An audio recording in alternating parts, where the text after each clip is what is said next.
Welcome and thank you for joining part 2 of our webinar series on assessing a team's workload and building a sustainable schedule under EU MDR, presented by Global Regulatory Writing and Consulting.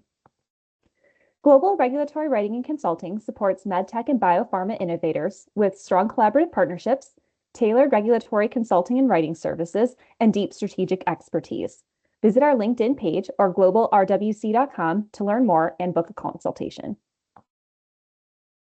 So in the previous discussion, Luke went through some very careful considerations for planning and assessing your team's workload. These are important critical steps to take to set your team up for success. But most, if not all of us, have put together a perfect plan only for some unforeseen variable to pop up and mess up our plan. Events such as delayed or escalated CERs, notified body responses, audits, or device acquisitions can mess up your scheduled workload.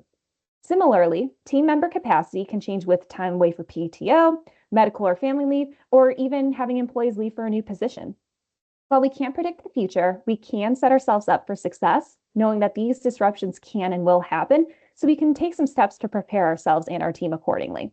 Today, we'll go through some strategies for reacting to disruptions, as well as some strategies for proactively accounting for disruptions. In the following slides, we'll go through an example of how we might need to adjust our schedule as a reaction to a new task. So at this stage, we followed all the steps that Luke covered in Webinar 1. I highly recommend you go check it out if you haven't watched it yet. So let's say we followed Luke's guidance and put together an initial schedule based on our portfolio of devices and associated projects. We've also taken into account writer capacity. So in putting together our schedule, we're estimating that each of our 4 writers should spend about 80% of their time on their writing work. So each month, each of our writers should spend about 130 hours on writing work. So here's an example layout for our team members and their workload. In this view, we're using color to track the type of project, and the number of hours that each writer is expected to dedicate to a given project each month is delineated in each cell. Your scheduling tool would likely include other information, such as the project name, but since we're just focusing on the overall workload for this exercise, we're not going to worry about project names for this part of the discussion. So in this example, we're looking at the project schedule and time distribution for the first 6 months of 2025.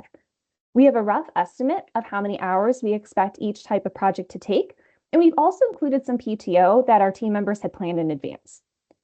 We've distributed the work, so each writer has about 130 hours of writing work assigned to them each month. So as written, this schedule works pretty well. Each of our team members has an appropriate amount of work. They're not going to be overwhelmed, but they also won't be bored. There's not a ton of wiggle room, but the schedule should accommodate most small variables. If a team member has to take a few days off for vacation or illness, that time can be absorbed. Smaller projects, for example, a notified body response with only 1 or 2 questions for a writer, could also be absorbed. But let's explore what happens if there are larger schedule disruptions. So let's say that in early February, you get questions from a notified body, and they're pretty involved questions, maybe more than what you might typically see. So you're estimating that this will take about 75 hours or close to 2 weeks of work for one of your writers. Now let's say that your team policy is that the author of these documents should author the response.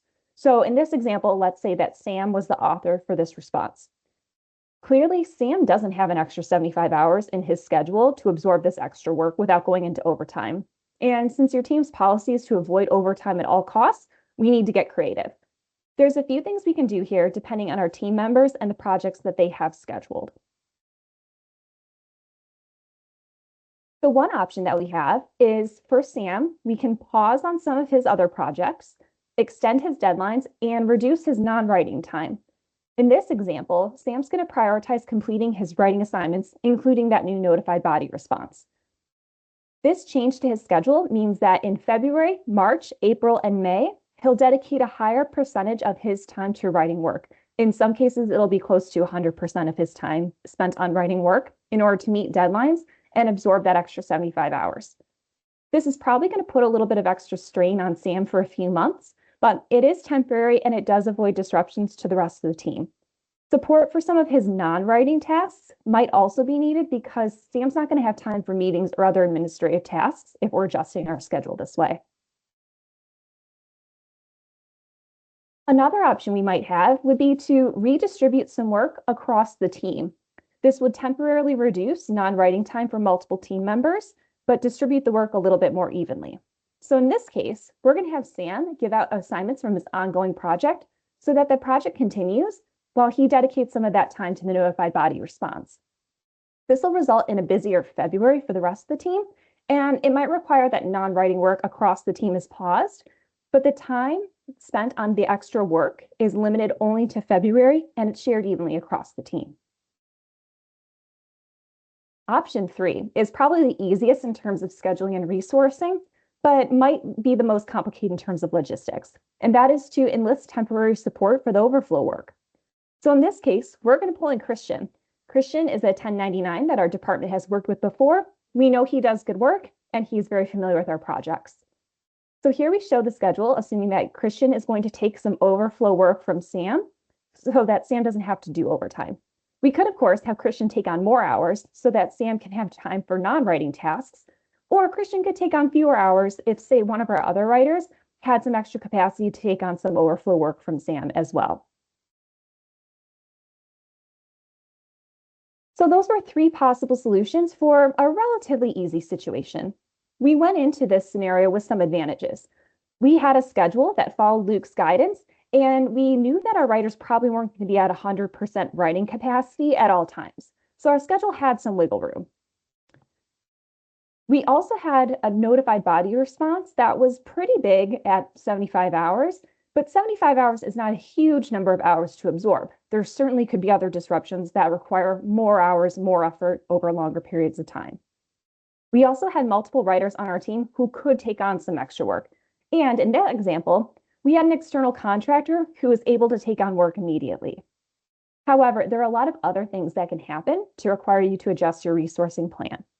So on the screen here, we see a list of some of the more common disruptions that we see to our clients' schedules. So this certainly isn't an exhaustive list, but it also demonstrates the broad range of time and hours needed to accommodate these disruptions. So while we can't always predict the future, we can implement some strategies early on when building our schedule that can lessen the burden on our writing team and help us avoid major problems if and when these disruptions occur. So we can't 100% crisis-proof our schedules, but we can take some measures to set ourselves up for success. One of the first things we can do is determine what risks do we face to our schedule, similar to the exercise we did on the previous slide. We want to think about what can happen and also how likely it is that any given disruption will happen. Maybe it's likely that your team will have a lot of notified body responses, but it's unlikely that there's going to be a surprise acquisition this year. Next, let's consider what's important for our company culture and priorities. For example, is our management open to hiring additional writers if needed? Is the team expected and comfortable with putting in overtime? Once we've identified areas of flexibility, we can identify some strategies and then determine which strategies or combination of strategies make the most sense for our team in preparing for disruptions. One option that might be available to us to set up our schedule for success is to plan to start projects earlier than necessary and front load as much work as possible. So instead of a situation where you have a writer like Daniela with projects that are back to back to back, you have her start some of her projects early. So instead of giving ourselves 2 months to do a 250-hour project, we can start this project a few weeks early and work ahead of schedule.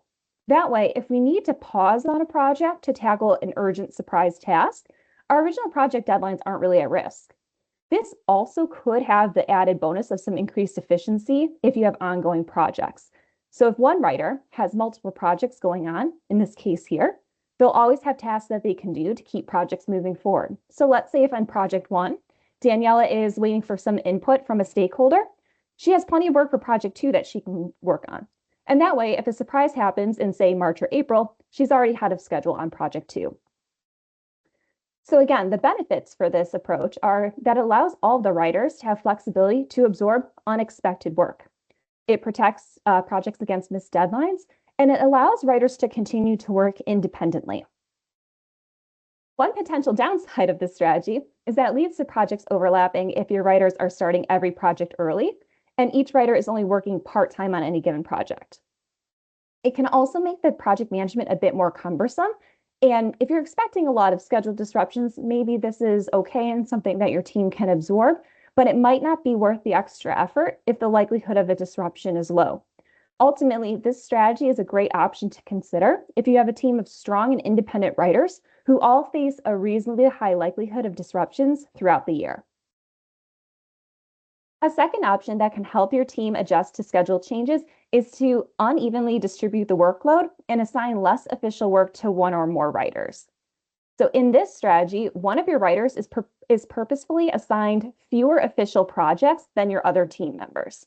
So instead of a situation like this, where you have everyone assigned projects evenly at the beginning of the year, so say everyone has 3 projects that they're covering in the first 2 quarters, and then when emergency projects pop up, they go to your strongest writer. So in this case, Daniela, where she has not only her regular workload, but some emergency projects. So instead of a situation like this, let's say that we set up our schedule to account for those high likelihood emergency projects. And instead of having Danielle take on the same number of projects as the rest of her coworkers, she's officially assigned fewer projects, but spends her free time supporting her teammates, either Chelsea or Patrick, when she doesn't have emergency projects. And when those emergency projects pop up, she's able to pause on her support work, take on those emergency projects on, and the entire team is carrying the load a lot more evenly. So some of the benefits to this approach is that it limits disruptions to the entire team. In that example, Chelsea and Patrick knew that they were responsible for these projects and that Danielle would support them as needed. When Danielle has to pause, they're prepared for that, and Danielle doesn't have to troubleshoot how to resource her projects correctly when she's able to focus just on the emergency projects. It provides ongoing support and backup for scheduled projects. So in the event that your designated less work writer has projects that aren't assigned to them, they're able to support and provide backup for other projects. So if someone needs to take time away or work on something else, they have a designated backup for those projects. This approach can also act as training support for less experienced writers. So in these cases, if Daniela is our most experienced writer who's going to take on all those emergency projects, her providing support to both Chelsea and Patrick can be a great learning opportunity, particularly if Chelsea and Patrick are newer and less experienced writers. Some of the risks involved with it is it requires you to have that Daniela on your team. You have to have a strong, experienced writer who can take on any project and provide any support needed. This approach doesn't work if you leave one of your least experienced writers available for emergency projects. It has to be somebody who's capable of taking on anything that might happen. It also requires a culture of agility and strong communication and project management.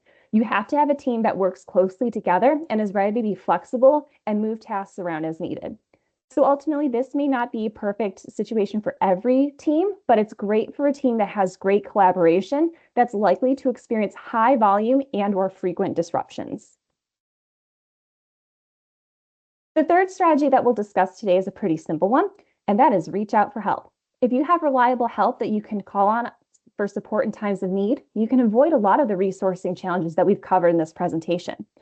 When you have support from the outside of your department, you can keep a consistent workload for your team without committing to additional full-time team members. So instead of a situation like this, where again, we have Daniela with a bunch of projects back to back, and as well as some emergency projects, we can pull in Christian, our 1099 friend from earlier, and have him support on those projects so that none of our team members are overloaded. Some of the benefits of this is it allows your team to keep a consistent and predictable schedule. You're not asking people to go into overtime, and you're not asking them to juggle a bunch of projects all at once. It safeguards against overwork and burnout, which is really important if you have a team of strong writers that you want to make sure you keep on your team.